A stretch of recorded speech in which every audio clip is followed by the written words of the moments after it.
Hi everyone, my name is Charlie and today I have chosen to begin a reading vlog. Only for 3 days, so we're going Tuesday, Wednesday and Thursday of this week because they are the days of which I have off work and I thought it would be nice for me to bring you along. Although I wished to go up to Macclesfield Forest as usual on a Tuesday, I think it'll just be a walk along the towpath because I'm taking account of some very severe knee pain and the fact that I like to get up there early and I slept in by accident. Anyway, I've used some time to read the first 100 pages of The Moonstone by Wilkie Collins, and this is a buddy read with Dane of Dane Reads. So far I'm about 40 pages further than I got the first time that I tried reading this one, and I'll admit, so far I am liking it more than I liked The Woman in White, which I read last month. The Moonstone begins with this stolen gem, and then we're taken to this somewhat aristocratic family in the Victorian era, and the Moonstone is stolen, and I'm at the point that the detectives have just finished interviewing people and one of the detectives has declared, well, the sergeant or the superintendent has declared that it is not stolen, it is lost. We will see how this goes, but my main aim now is to just read as much of that as I can today. I am feeling in one of those moods. I wouldn't say a marred mood, but it's one of those things, it's just that time when I talk about when usually I'd retire from the internet and I'd disappear and I would enter into books for answers. And this time around I have chosen to just document the experience. So I am feeling a certain type of way this week that makes me want to go and hide and retire into a corner and do nothing but read literature until I'm feeling mildly human again. And I thought that this week would be good to, well, I have plans to vlog anyway, so I just thought, well, it's going to have to be documented that I'm feeling a certain type of way at the moment, but we're not going to dwell on it. We're going to read The Moonstone. I've had a bowl of pumpkin soup. I made a big pan of it on Sunday, and there was a certain tang to it because my sister has sent me this recipe that she'd done with squash, sweet potato, and it called for apples. And I had some apples that I didn't particularly care for. And so I put them in. I put parsnips in, carrots and potatoes, and tried to create this hearty autumnal soup with a bit of ginger and a bit of curry powder, salt and pepper. But I think the apples were what gave it this tang. But today, when I tried it, the flavours seemed to have enhanced somewhat, so I ended up adding a tiny bit of Parmesan cheese to kind of cut through that tang, and it worked out okay. And you know, when it really was kind of one of those where even though it was just a bowl of soup, I've now reached the age where I thought, oh, it was hearty. When I was younger and much bigger, I never used to think of soup as a meal, and nowadays I'm like, oh god, it's done what it needed to do. We're feeling like we can go about the day, we can read The Moonstone, we can glory in a nice day that isn't all stormy and rainy outside, and also send some emails to the writers group because we really need to tell them what they're doing this week. Anyway, I'll be seeing you.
quel giorno quando ho conversazione con la signora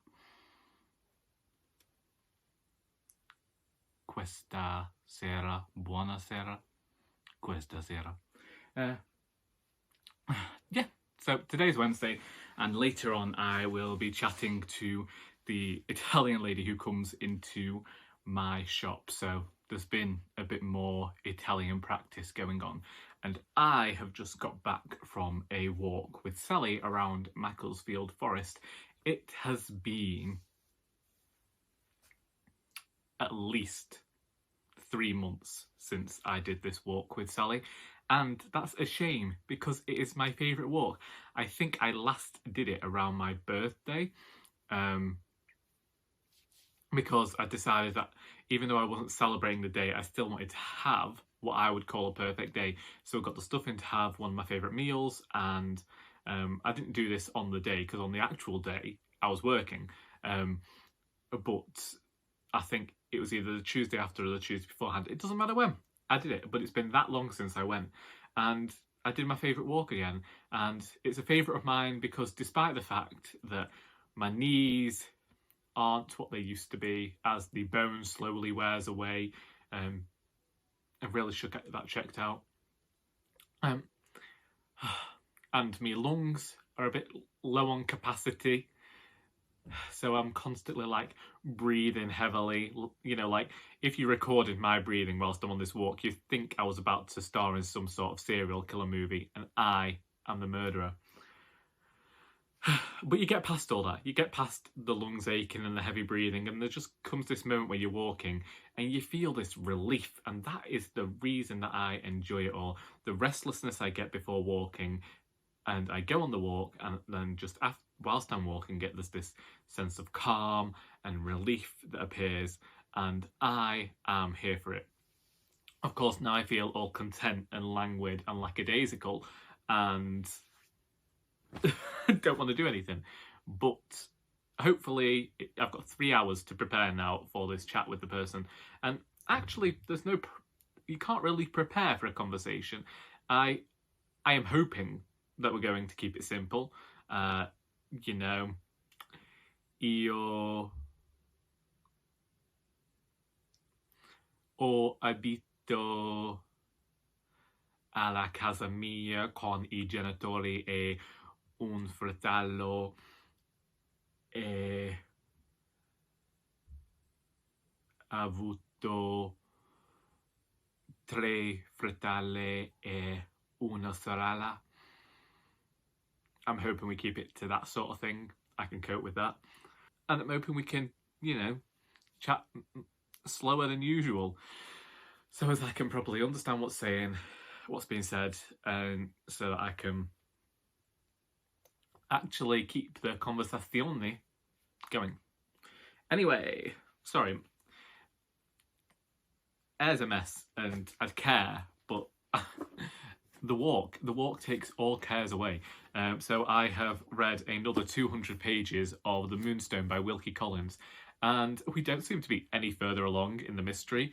About 200 pages ago, this sergeant informed us that the Moonstone was not stolen, it was lost, and he gave us his hypothesis, and then Lady Verinda disagreed with this hypothesis, and we moved on to, I can't remember her surname. Well, I can remember what I think her surname is, but I don't want to get it wrong. Yeah, it's a good job I checked. It's Clack. But in my head, I kept thinking Slack. So Drusilla Clack. Now, if I met this woman in real life, I would not have time for Drusilla Clack. But I think, I've no idea why she's in here, because she doesn't seem to have really contributed much to the narrative, apart from to show these very strict Christians, you know, the kind who are there constantly trying to save everybody. She's one of those people. And if I knew her in real life, I'd dislike her. But her duty to the cause in this book, and her behaviour and her character and the way her character was drawn, I just adored. So let's put it in 2 ways. I think she's a really well-drawn character and really found it funny watching her go about in the middle of this narrative, and everything she had to say about the people who'd come before, I really found funny. I thought that Wilkie Collins might have been poking fun at these kind of people, because everyone in the book is religious due to the time period that this book is set in, but Miss Clack is further on from that, and everything everybody does is sinful, and she feels nothing because she knows that's... It's just... Oh, she's such a well-drawn character. So yeah, real life, I dislike her. But as a fictional character, well, she's one of my favourite characters in this book. If only for the comedic relief she's bringing. So, my aim is still to finish reading The Moonstone this evening. And yeah, we'll see how that goes. It might be necessary after the conversation. Yes, as you can tell, it's been all that has been on my mind since Saturday is the first ever chat I will have properly in Italian, and I mean a long one. Obviously, when she, ovviamente, quando lei viene da mio negozio, io avuto lavoro. Lavorare? We all know that I don't get my tenses right in Italian. I'm just throwing out words here. When she comes into the shop, I have to work. So, despite the fact my manager doesn't mind me chatting to her, we don't have any time to actually properly have full-on conversations. And this chat this Saturday was the first conversation that we had had in 2 months, nearly 3 months, because she returned to Italy, and her stay there ended up lasting a bit longer than she had hoped. So we'll see how it goes.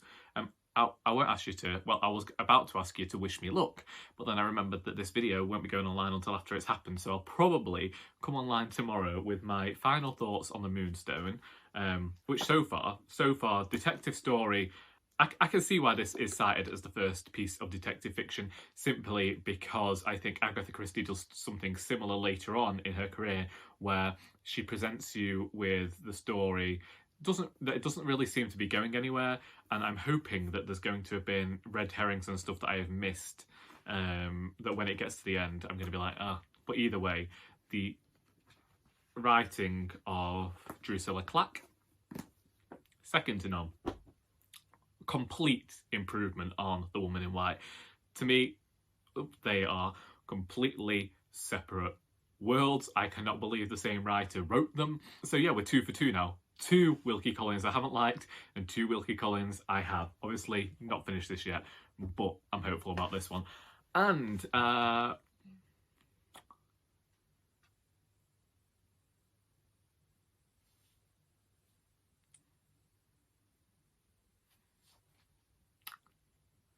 ti vedere domani? Non do so. A presto.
finished reading the Moonstone.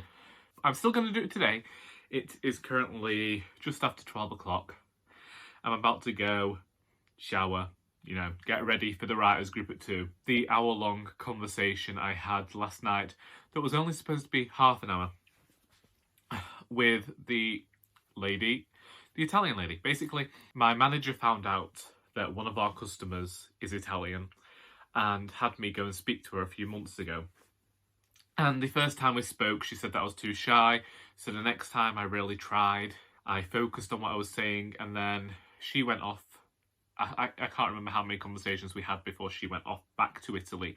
She returned this weekend just gone and offered to telephone me last night because she says the best way to learn Italian is to practice Italian.